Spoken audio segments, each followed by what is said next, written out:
프랑스 대통령의 단 한마디에 전 세계가 발칵 뒤집어졌습니다. 30조 원짜리 미국 시스템을 지금 당장 폭발시키세요. 새벽 2시 파리 외곽에서 미국이 구축한 초대형 데이터 센터의 철거가 시작됐습니다. 48시간 전까지만 해도 프랑스는 미국의 최대 우방이었습니다. 그런데 단 2일 만에 대통령이 결정을 뒤집었습니다. 그 이유는 놀랍게도 한국에 있었습니다. 우리 한국이 도와드리겠습니다. 단 한 가지 조건이 있어요. 그 조건을 들은 순간 회의실에 있는 모두가 충격에 빠졌습니다. 72시간 뒤 러시아, 독일, 심지어 미국까지도 프랑스로 몰려들기 시작했습니다. 세계 질서가 바뀌고 있었습니다. 도대체 한국은 프랑스에 어떤 선택지를 준 걸까요?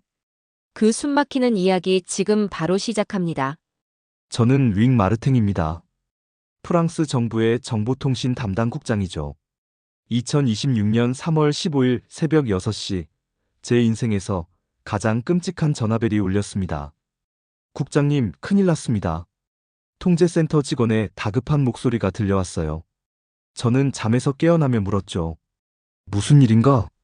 전국 시스템이 일제히 다운됐습니다.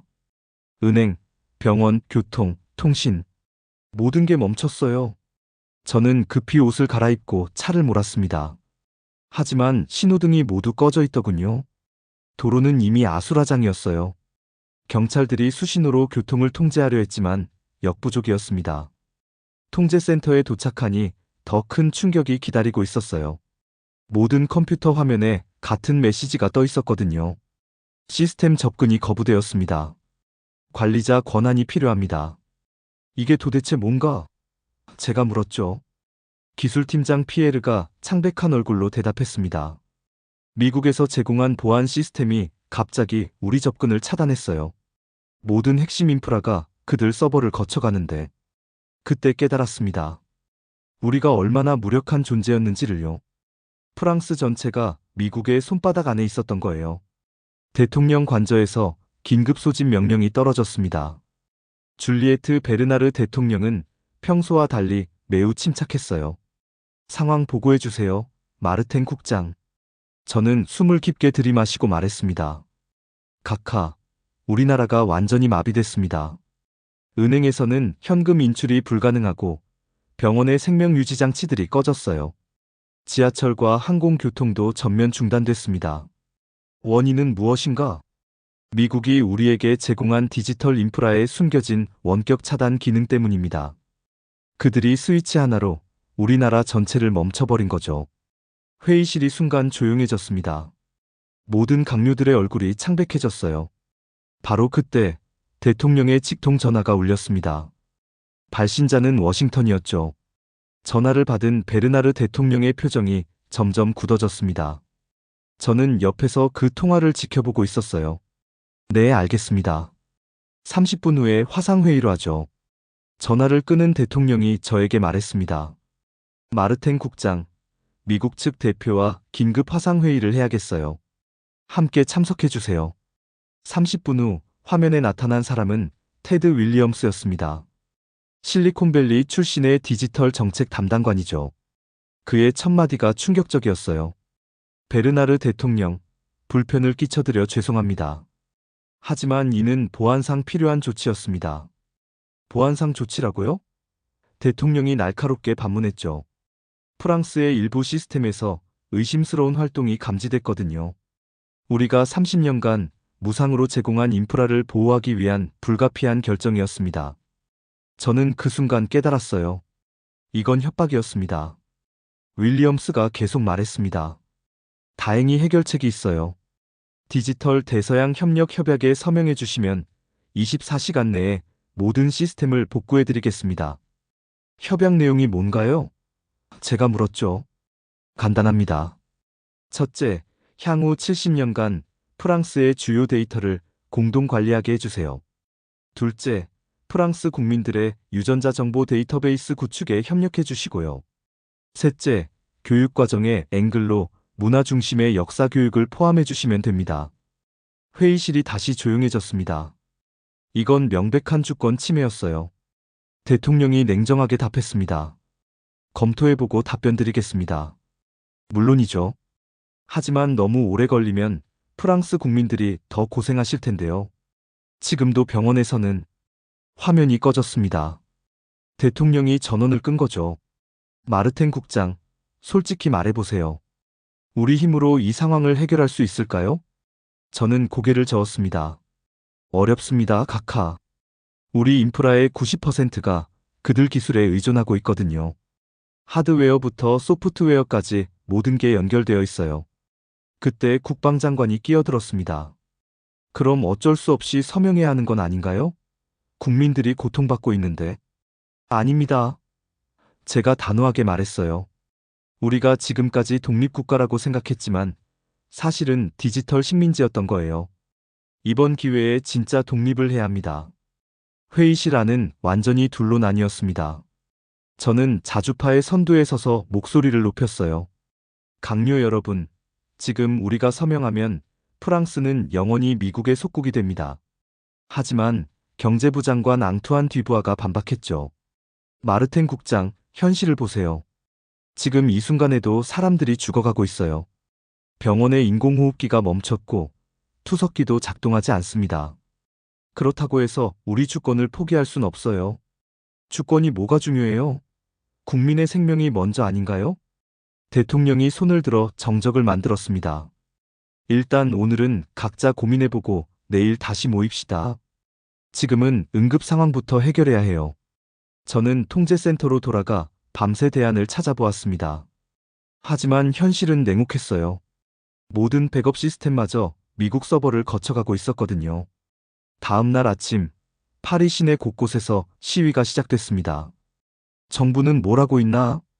하루 종일 현금도 못 뽑고 어떻게 살라고.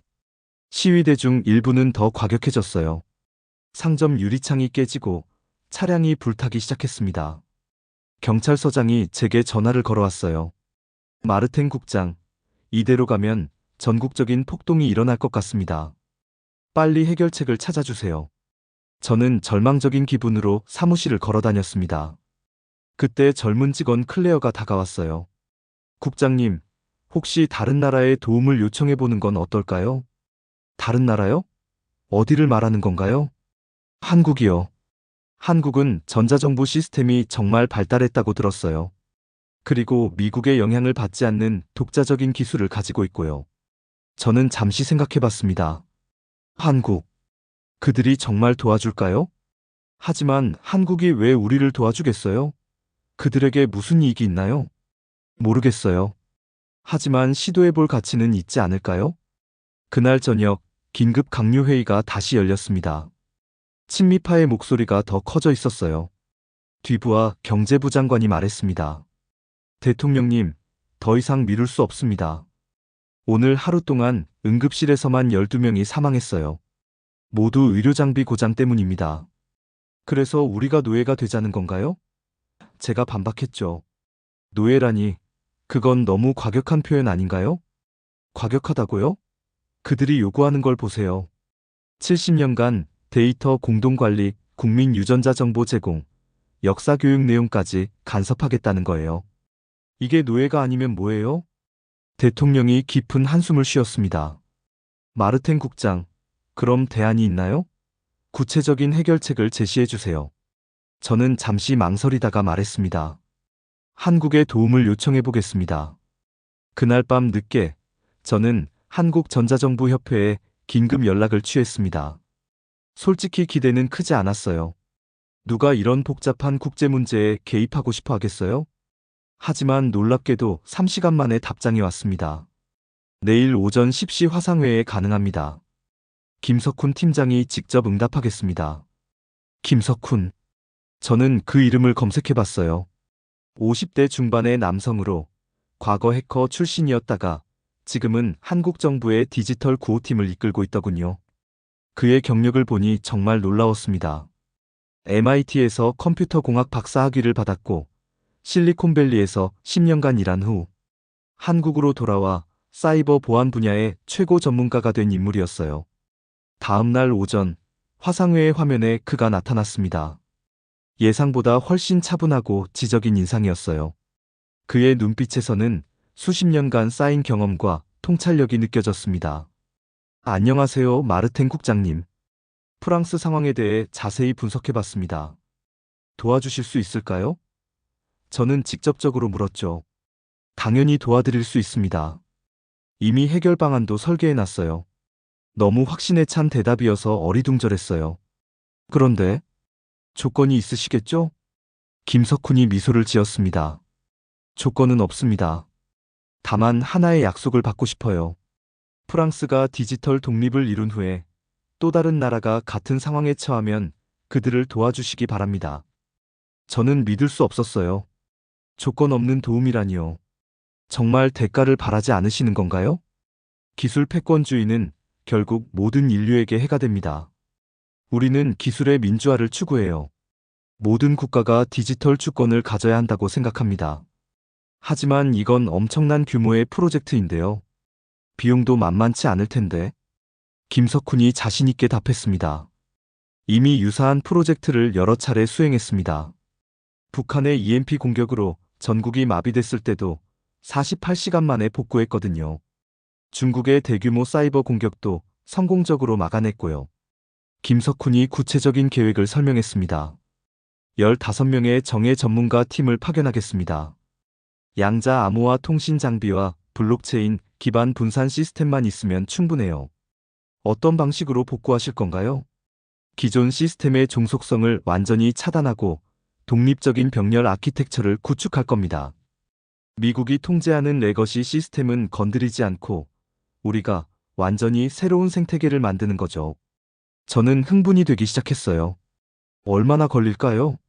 전략적 우선순위에 따라 단계별로 접근하겠습니다. 생명과 직결된 의료 시스템 먼저, 그 다음 사회 인프라인 교통과 통신, 마지막으로 경제 시스템인 금융 순서로요. 핵심 복구는 72시간, 완전한 독립은 일주일이면 충분합니다. 정말 감사합니다. 그런데 한 가지 궁금한 게 있어요. 왜 이렇게 선뜻 도와주시는 건가요? 김석훈의 표정이 진지해졌습니다. 우리도 과거에 강대국의 디지털 압박을 받은 경험이 있어요. 그때의 절망감과 무력감을 잘 압니다. 기술은 지배의 도구가 아니라 인류 공동의 자산이어야 해요. 저는 목이 메었습니다. 언제 출발하실 수 있나요? 김석훈이 시계를 보며 답했습니다. 지금 당장 가능합니다. 팀은 이미 스탠바이 상태고 모든 장비도 준비됐어요. 6시간 후면 파리에 도착할 수 있습니다. 한국 팀이 파리에 도착한 건 그 다음날 새벽이었습니다. 김석훈과 14명의 전문가들이 샤를 드골 공항에 내렸을 때 저는 직접 마중을 나갔어요. 작전명을 정했습니다. 김석훈이 말했죠. 오페라 블루입니다. 오페라 블루요? 파리 오페라 하우스처럼 아름답고 완벽한 시스템을 만들겠다는 의미예요. 그리고 블루는 자유를 상징하고요. 김석훈은 50대 중반의 인텔리한 인상이었습니다. 그의 눈빛에서 수십 년간 쌓인 경험과 지혜가 느껴졌어요. 한국팀이 가져온 장비는 생각보다 간단했어요. 작은 서버 몇 대와 위성통신 안테나, 그리고 노트북들이 전부였습니다. 이걸로 정말 가능한가요? 제가 의심스럽게 물었죠. 물론입니다. 핵심은 아키텍처 설계에 있거든요. 하드웨어는 단순할수록 좋아요. 김석훈의 답변은 확신에 차 있었습니다. 첫 번째 목표는 병원이었습니다. 생명과 직결된 문제니까요. 한국팀은 파리 최대 병원인 피티의 살페트리에르 병원으로 향했어요. 병원장 닥터 마르셀이 우리를 맞았습니다. 정말 고맙습니다. 지금 중환자실 환자 20명이 위험한 상태예요. 김석훈이 병원 시스템을 잠깐 살펴보더니 즉시 전략을 세웠습니다. 의료 장비들이 모두 중앙 서버에 의존하고 있군요. 우리는 분산형 네트워크로 우회 경로를 만들겠습니다. 그는 팀원들에게 정확한 지시를 내렸어요. 현수야, 레거시 시스템 프로토콜 분석해봐. 지영아, 위성 링크 대역폭 최적화하고. 준호야, 엣지 컴퓨팅 노드 배치 시작해. 그들의 움직임은 정말 빨랐어요. 마치 하나의 생명체처럼 조화롭게 움직였습니다. 3시간 후 첫 번째 기적이 일어났어요. 인공호흡기 정상 작동 확인. 투석기 재가동. CT 스캐너 온라인. 병원 전체가 환호했습니다. 의료진들이 울면서 한국팀에게 감사 인사를 했어요. 하지만 김석훈은 여전히 침착했습니다. 예상대로입니다. 이제 교통 시스템으로 넘어가죠. 다음 목표는 파리 지하철 통제센터였어요. RATP 사장 피에르 듀랑이 우리를 기다리고 있었습니다. 한국 분들이 정말 해내실 수 있을까요? 반드시 해냅니다. 김석훈의 답변에는 흔들림이 없었어요. 이번에는 더 복잡했어요. 지하철 14개 노선이 모두 연결되어 있었거든요. 하지만 김석훈은 순식간에 전체 구조를 파악했습니다. 메트로 시스템의 SCADA 구조를 보니 병목 지점이 명확하네요. 우선 핵심 노드부터 우회 시스템을 구축하겠습니다. 6시간 후 1호선 열차가 움직이기 시작했어요. 승강장에 있던 사람들이 박수를 쳤습니다. 정말 천재시군요. 뒤랑 사장이 감탄했죠. 김석훈이 겸손하게 미소 지었습니다. 경험의 축적일 뿐입니다. 그날 밤, 저는 김석훈과 함께 카페에 앉아 있었어요. 정말 감사합니다. 도대체 어떻게 이런 일이 가능한 거죠? 시스템 설계의 본질을 이해하면 어렵지 않아요. 미국이 만든 건 중앙 집중식 구조거든요. 우리는 분산형 아키텍처로 접근하는 거죠. 그런데 정말 조건이 없나요? 뭔가 숨은 의도가 있는 건 아니고요. 김석훈이 진지하게 답했습니다. 마르텐 국장님, 기술 패권주의는 결국 인류 전체에게 독이 됩니다. 우리는 기술의 민주화를 믿어요. 3일째 되는 날 상황이 급변했습니다. 김석훈이 통신 시스템 복구 작업을 하던 중에 제게 급히 연락이 왔어요. 마르텐 국장님, 큰 문제가 생겼습니다. 지금 당장 와보세요. 저는 급히 통제센터로 달려갔습니다. 김석훈의 표정이 심각했어요. 무슨 일인가요? 미국 측에서 강력한 사이버 공격을 시작했습니다. 우리가 복구한 시스템들을 다시 마비시키려고 하고 있어요. 화면을 보니 실시간으로 공격이 들어오고 있었습니다. 하지만 김석훈은 당황하지 않았어요. 예상했던 일입니다. 가만히 있을 리 없죠. 막을 수 있나요? 물론입니다. 하지만 더 중요한 걸 발견했어요. 김석훈이 다른 모니터를 가리켰습니다. 공격 과정에서 미국 측 서버에 접근하게 됐는데 흥미로운 파일들을 발견했습니다. 어떤 파일들인가요? 디지털 아틀란티스 프로젝트라는 이름의 기밀 문서들이에요. 제가 파일을 열어보자 충격적인 내용이 나타났습니다. 유럽 12개국 디지털 지배 계획. 이게 뭐예요? 김석훈이 설명했습니다. 프랑스가 시작일 뿐이었어요. 독일, 이탈리아, 스페인. 모든 유럽 국가들을 차례로 디지털 속국으로 만들 계획이었습니다. 더 충격적인 내용들이 계속 나왔어요. 라틴계 유전자 정보 대량 수집 프로젝트, 역사 교육 내용 조작 가이드라인, 정치 지도자 포섭 전략. 제가 떨리는 목소리로 물었습니다. 이걸 어떻게 해야 할까요? 공개해야 합니다. 전 세계가 알아야 해요. 바로 그때 대통령 관저에서 긴급 연락이 왔습니다. 마르텐 국장, 지금 당장 와주세요. 미국 대사가 와 있어요. 저는 김석훈과 함께 대통령 관저로 향했습니다. 미국 대사 로버트 존슨이 베르나르 대통령과 대화하고 있었어요. 대통령님, 한국팀의 활동을 즉시 중단시켜 주시기 바랍니다. 왜 그래야 하죠? 대통령이 냉정하게 물었습니다. 그들이 우리 보안 시스템에 불법 침입을 했거든요. 이는 명백한 사이버 테러입니다. 저는 참을 수 없었어요. 사이버 테러요? 웃기는 소리 하지 마세요. 당신들이 우리나라 전체를 마비시켜 놓고 뭔 소리예요? 존슨 대사가 저를 노려봤습니다. 마르텐 국장, 함부로 말하지 마세요. 우리는 합법적인 조치를 취한 것뿐입니다. 김석훈이 조용히 말했습니다. 합법적이라고 하셨나요? 그럼 이 문서들도 합법적인 건가요? 김석훈이 태블릿을 꺼내 디지털 아틀란티스 프로젝트 파일을 보여줬습니다. 존슨 대사의 얼굴이 순간 창백해졌어요. 그건 어디서 구한 거죠? 당신들이 공격해올 때 역추적해서 얻었습니다. 아주 흥미로운 내용들이 많더군요. 베르나르 대통령이 파일을 보더니 분노에 찬 목소리로 말했습니다. 존슨 대사, 이게 진짜라면 이건 명백한 주권 침해 행위예요. 그건 오해입니다. 설명드리겠습니다. 설명은 필요 없어요. 당장 나가주세요. 존슨 대사가 나간 후 대통령이 저와 김석훈을 바라봤습니다. 이 자료들을 어떻게 활용할까요? 김석훈이 답했습니다. 전 세계에 공개해야 합니다. 다른 나라들도 알 권리가 있어요. 이틀 후 전 세계 언론이 파리에 몰려들었습니다. 베르나르 대통령이 긴급 국제 기자회견을 개최한다고 발표했거든요. 엘리제궁 회견장에는 CNN, BBC, 로이터, NHK 등 주요 언론사 기자들이 빼곡히 자리를 채웠어요. 저와 김석훈도 대통령 옆에 앉았습니다.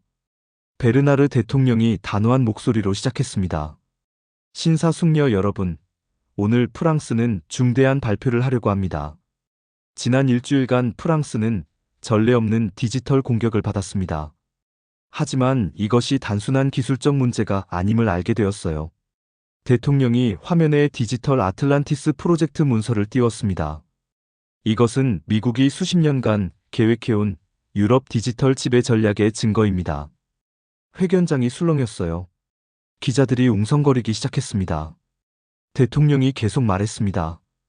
프랑스뿐만 아니라 독일, 이탈리아, 스페인 등 12개 유럽 국가를 차례로 디지털 속국으로 만들 계획이었습니다. CNN 기자가 손을 들었습니다.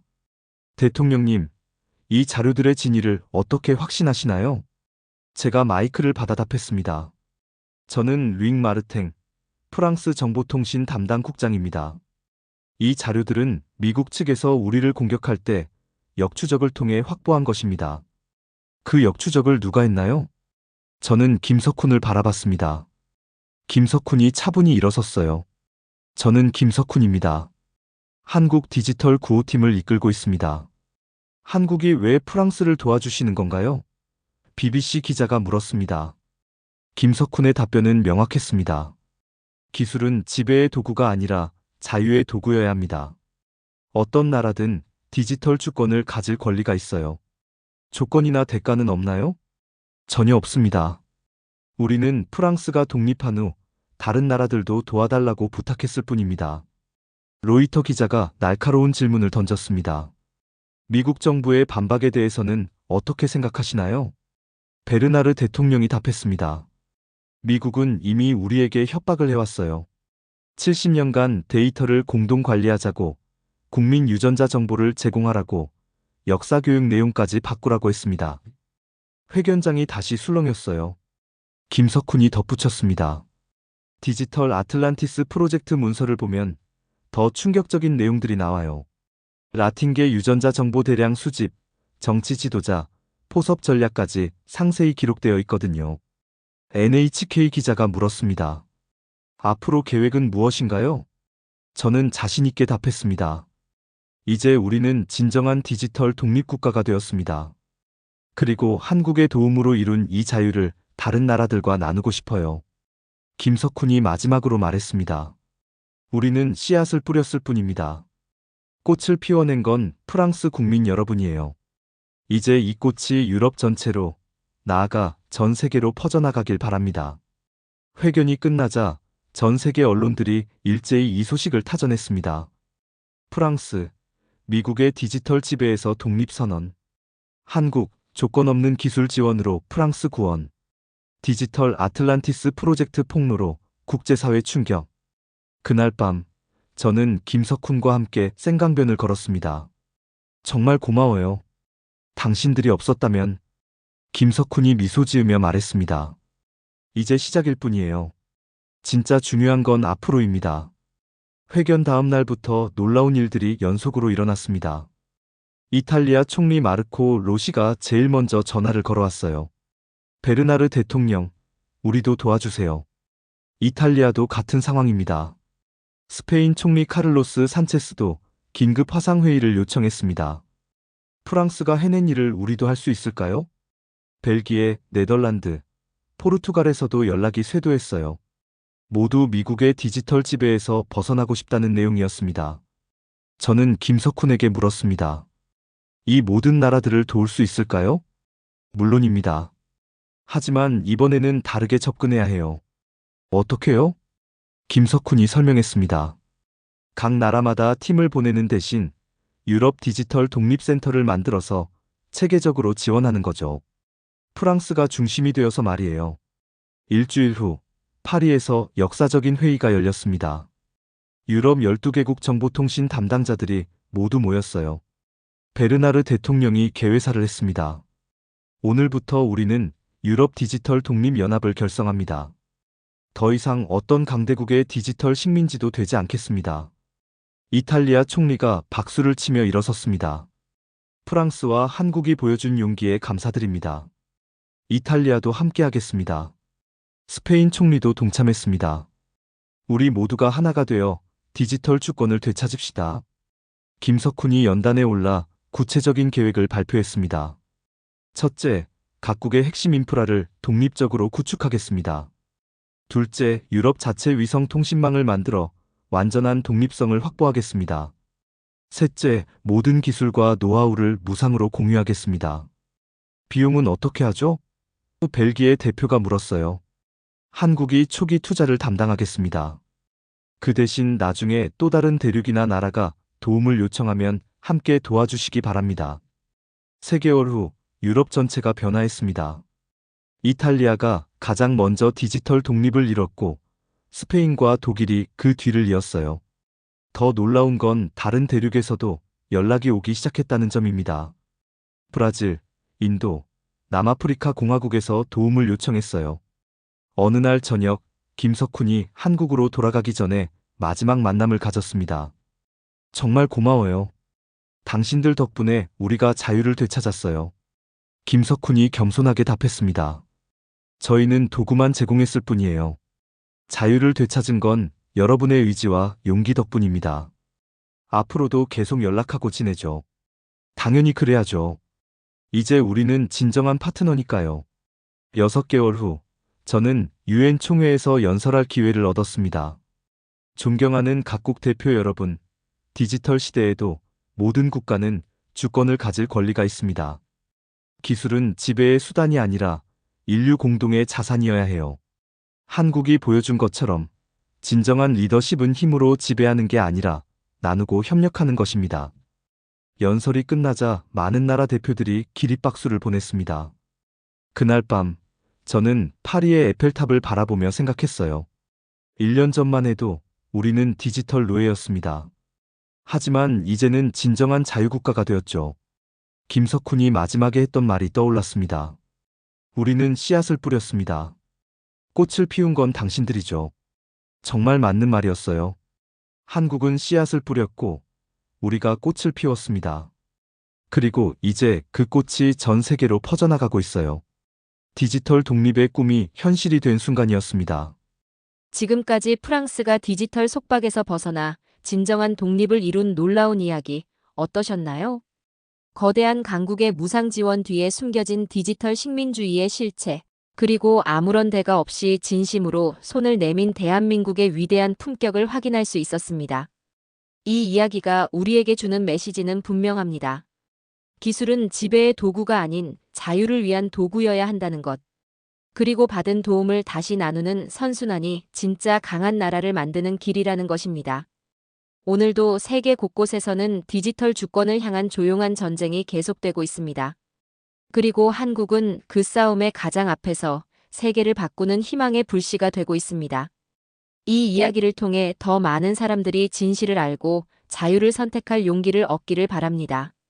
대한민국의 위대한 선행을 널리 알리기 위해 이 영상을 공유해주세요. 좋아요와 구독도 꼭 부탁드립니다. 여러분의 관심이 더 나은 세상을 만드는 가장 강력한 힘이 됩니다. 다음에도 더 깊은 울림과 감동을 전하는 이야기로 찾아뵙겠습니다. 지금까지 감동방송TV였습니다.